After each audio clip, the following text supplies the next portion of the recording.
Hey, Peppers, look, it's Glammeow. I bet that if I train you hard enough, you can be just as strong as Glammeow. Hey, Sophia, it looks like you got a couple of your favorite things there. Dadoo, Pokemon and Pepper Pie are not things. They live. They have lives of their own. Oh, my mistake.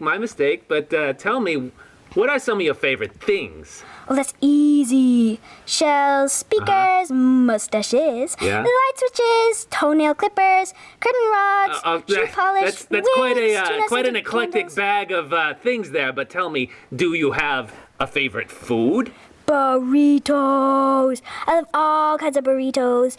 Bean burritos with cheese, green burritos with sneeze, lean burritos with peas, corn burritos with sauce, rice burritos with floss, stone burritos with moss, big great. with drip, She's stuck in the burrito zone. Funny burritos. I've seen this before. And the only way to quench a burrito crazed Sophia is to slap her in the brain with a super cheesy dose of tortilla wrapped economics.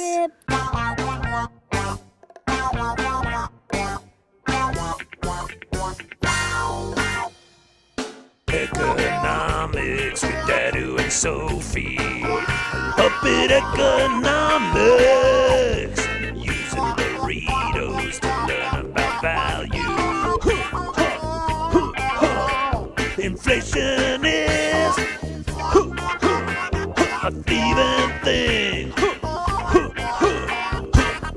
Talking about tortilla wrapped up government schemes. Yeah. Rice burritos with floss, salad burritos with loss, pizza burritos Sophia, with Sophia, I need you to focus. I have a tale to tell you. A tale of 2 burritos. Only 2. Oh, but not just any burritos. These are special burritos. They're burritos that travel through time. What do you mean? Well, maybe I'm getting ahead of myself. You see, before we get our burritos, we have to pay for them, right? Of course. And I have right here in my hand a shiny new quarter with which to buy burritos, but, well, actually, I should say it's not new now. It was new when it was minted in 1988. 1988? That was a millennium ago! Well, it wasn't that long ago. I remember it well, because that is when I first learned of that most sacred and holy of foods, the burrito. I had just gotten a job cleaning floors at the local post office. There was a Taco Bell across the street, and when I was hungry, I could take a quarter, just like this one, and buy a humble bean and cheese burrito for 19 cents. That was less than the price of a postage stamp at the time. A burrito costs less than the price of a postage stamp? Why would anyone mail anything? Well, email hadn't been invented yet, but that's another story. The point is that this very quarter, minted in 1988, could have been used to purchase a cheesy bundle of beanie goodness, and you would have even gotten change back in return. Ah, those were the days. That's awesome. So every quarter that I have in my bank could be transformed into burritos. I have a $20. That's 100 burritos. I shall be sultan of the burritos. Well, not so fast there, Sophia. I said that this very quarter would have gotten you a burrito in 1988. But today is a whole different story. Why is it different? I have a quarter, and they have a burrito. Not different in 1988 than into the eternities. Oh, believe me, I wish that were true, but why don't we go and see what it would take to buy the same cheesy burrito today at Taco Bell? Running with burritos, running with burritos. I'm gonna get some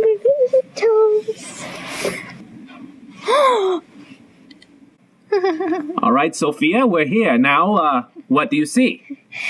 Too many burritos. I'm blinded by the total awesomeness. Okay. No, Sophia, focus. All right, look at the value menu. It's the bean burrito. Do you see it? It's right there. The total awesomeness of the bean burrito is right there. And how much does it cost? What? It's 99 cents. They changed it. How could they? I just wanted a burrito. Heads will roll. There. I knew it would be quite a shock to you. I feel your pain. Here, I'll order some burritos and we'll go back home and talk about it. Oh, burritos. You complete me. beany, cheesy goodness. Oops. Excuse me and my burritos. That's quite all right, Sophia. So, what are your thoughts on the 99-cent burrito? Well, the flavor of the beans was a delicate counterbalance to the elegant texture of the cheese, tempered only by the complex melody of the red sauce. No. I mean the cost of the burrito, not the flavor or the texture. Oh, yeah. But why is it 99 cents? I thought you said it was 19. You said that this very quarter could buy a burrito. Well, it could, but that was in 1988. But now, how many burritos could it buy? It took 4 quarters to buy just one burrito. Were the quarters bigger back in 1988? No. The quarters are the same size as they are today as they always were. And the burritos are the same size, too. So how come I get so much less burrito for a quarter today than yesterday? Well, do you remember how your Pokemon card dropped in value from trillions of dollars to bupkis when the Pokemon card company started printing bunches of those cards? Yes, don't remind me.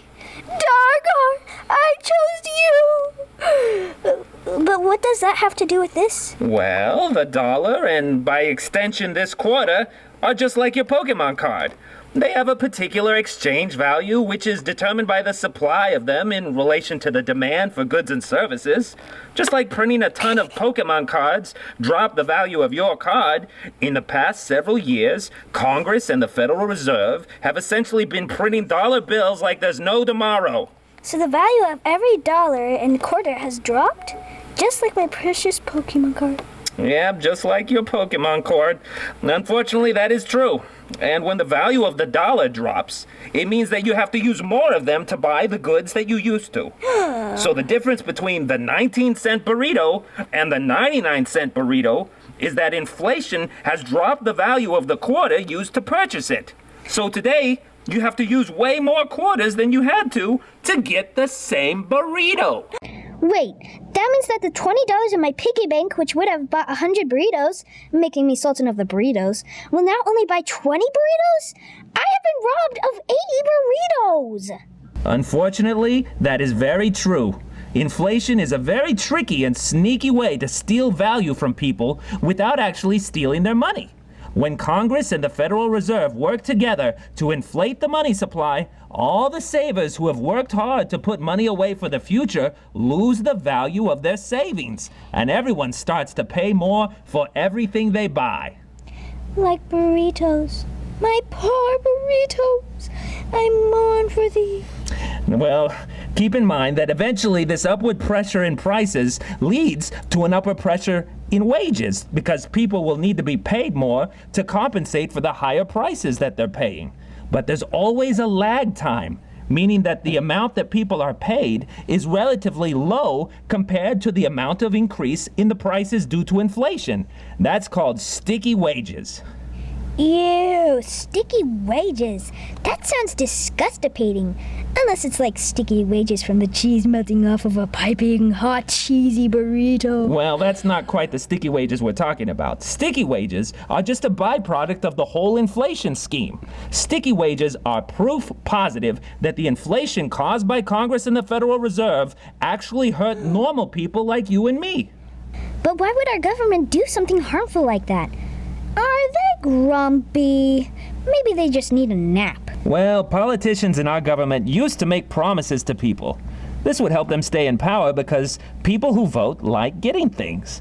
But the politicians would have to tax the people directly in order to pay for the things that they promised them. Taxing the people would make the politicians unpopular because people don't like the government taking their money. Direct taxation would decrease the chance that the politicians would stay in power. Soon, the politicians figured out that with a central bank like the Federal Reserve, they could have the government go into debt to pay for their promises. Then, the people would not have to pay in the form of direct taxation. But using debt to pay for government programs inflates the money supply.